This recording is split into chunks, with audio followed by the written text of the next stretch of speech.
Bonjour, je m'appelle Anna et je suis en terminale à l'Institution Notre-Dame et je fais partie du club robotique. Et aujourd'hui, je vais essayer de vous expliquer comment marchent des roues multidirectionnelles.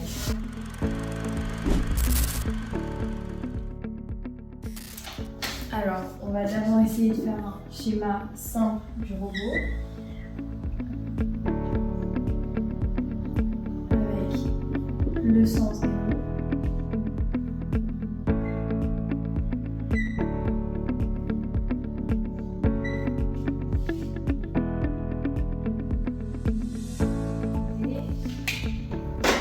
Dans un repère orthonormé.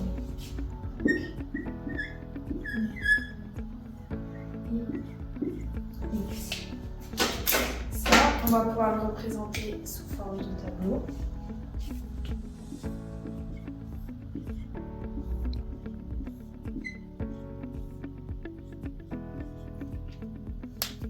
Alors là, les roues elles tournent à la même vitesse et cette vitesse elle dépend de la puissance à laquelle on appuie sur le joystick et ça c'est parce qu'elles ont un coefficient en commun, mais là pour simplifier les choses on va juste faire avec des plus 1 et des moins 1. Donc si on regarde par rapport au repère le sens des flèches de A, B, C et D, A il est en Y positif, donc 1, et en X négatif, moins 1.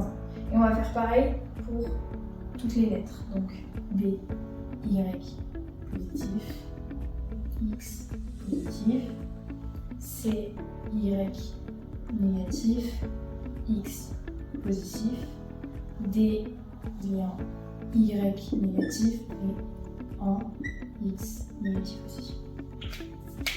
Si on veut que le robot aille vers l'avant, donc si on considère que ce côté est vers l'avant, A et B, on n'a pas besoin d'y toucher parce qu'ils vont déjà dans le bon sens, mais il va falloir inverser D et C. D va aller dans ce sens-là et C va aller dans ce sens-là. Donc là, comme on inverse D et C, 1 va devenir moins 1 et moins 1 va devenir 1.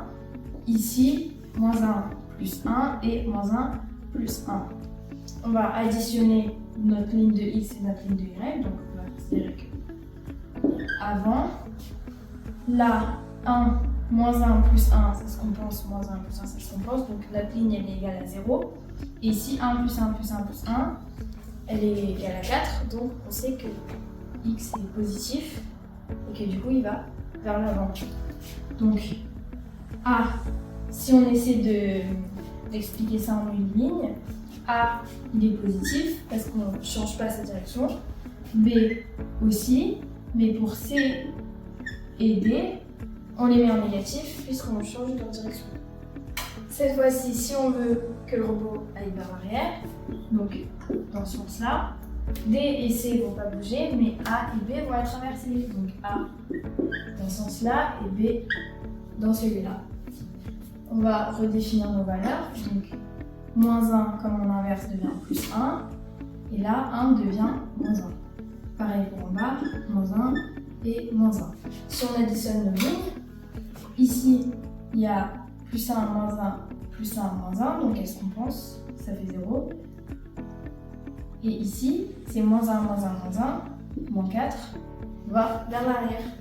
Donc si on refait de la même façon, A négatif, B négatif, C positif et D positif. Cette fois-ci, si on veut aller vers la droite, B et C vont dans le bon sens, donc X est dans le bon sens, mais il va falloir changer A et D. Pareil, on change nos valeurs, A devient plus 1, moins 1, B ne bouge pas, C ne bouge pas et D devient plus 1 et plus 1. On additionne nos valeurs, donc moins 1, plus 1, moins 1, plus 1, 0, ça se compense. Et en haut, plus 1, plus 1, plus 1, plus 1, 4. Donc notre ligne de X qui est en positif, alors on va vers la droite. Donc pour droite, A négatif, B positif, C positif, D négatif. Même principe, si on veut aller à gauche, A et D vont dans le bon sens et on va échanger B et C. Donc A moins 1, 1. B moins 1, moins 1. C moins 1 plus 1.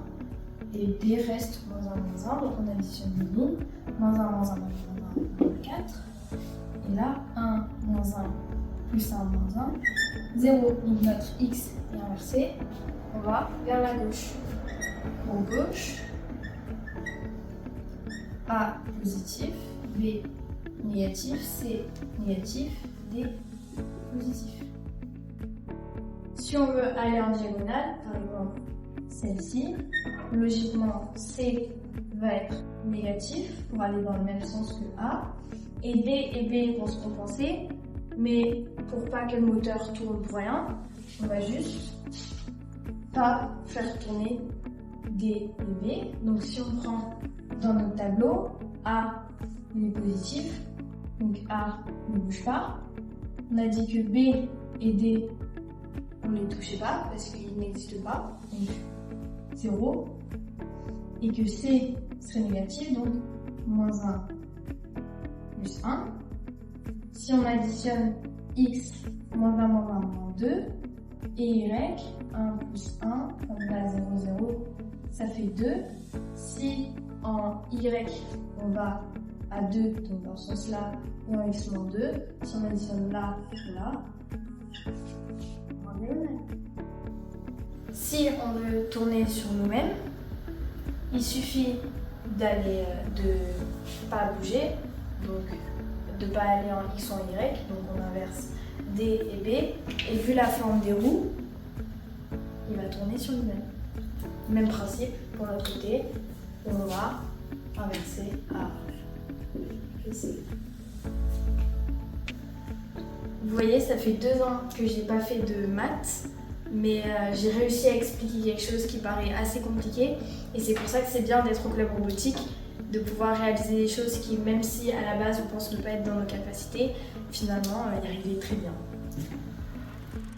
Donc avec Anna, vous avez vu toute la partie théorique du fonctionnement des roues d'un point de vue mathématique. Donc maintenant, on va voir comment ça se traduit en programmation. En programmation, on va principalement se baser sur les inputs venus de nos chers joysticks. Donc on a 2 joysticks, un à gauche, un à droite, et on va les exploiter comme des axes. En résumé, chaque joystick a 2 axes, un axe horizontal et un axe vertical.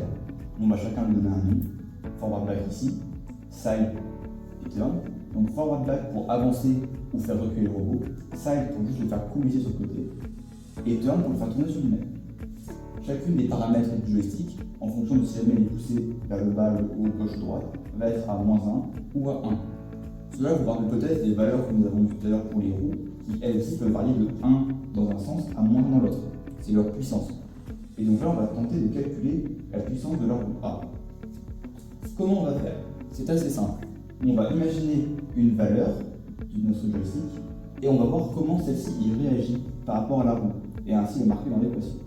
On va commencer avec forward back. Pour la roue A, pour aller vers l'avant, donc forward back est égal à 1. Qu'est-ce qu'on va vouloir faire? Être le plus proche possible vers l'avant. Et ici, c'est lorsqu'on est dans le sens 1 et pas dans le sens moins 1. Donc, la formule de la puissance A commence par forward back en positif. Car si jamais forward back est à 1, la roue doit être à 1. Par contre, si jamais il est à moins 1, la roue doit être à moins 1. On va maintenant faire le même processus avec side. Pour aller à droite, donc side à 1, on voit que le joystick, le vecteur doit être le plus possible à droite, et donc en valeur moins 1. Donc du coup, on est de valeur opposée à side. Quand side est à 1, notre valeur doit être à moins 1. On va donc dire qu'on est égal à moins side. Maintenant, pour faire la fonction turn, si jamais turn est à 1, on doit tourner vers la droite, dans ce sens-là. Dans ce cas précis, il faut que les 2 vecteurs du haut soient vers la droite et les 2 vecteurs du bas vers la gauche. On va donc regarder dans le cas du A, on doit donc être vers la droite. La valeur la plus droite possible, ici, c'est moins 1. Donc du coup, on est à moins turn. Donc là, l'équation de la puissance de la roue A. Grâce à ça, à chaque seconde, elle va regarder les différents paramètres des manettes et ajuster sa puissance. Il reste plus qu'à l'appliquer au moteur. On peut l'appliquer simplement Mais on peut aussi décider de rajouter quelque chose qui va être intéressant pour la suite, un facteur vitesse. On multiplie par un facteur vitesse, cela permet de pouvoir réduire la vitesse pendant le programme. Par exemple, en modifiant le facteur vitesse à 0,5, on ira 2 fois plus lentement pour une phase en précision, par exemple pour se garer dans le carré. Et donc du coup, on pourra être plus précis sans pour autant changer les valeurs des angles et la formule qui est un peu complexe, qui serait compliqué de toucher sans risquer d'altérer la formule. Le processus à suivre sera ensuite le même pour toutes les roues, donc c'est assez simple. Si vous avez compris comment faire avec une, vous saurez faire avec tout.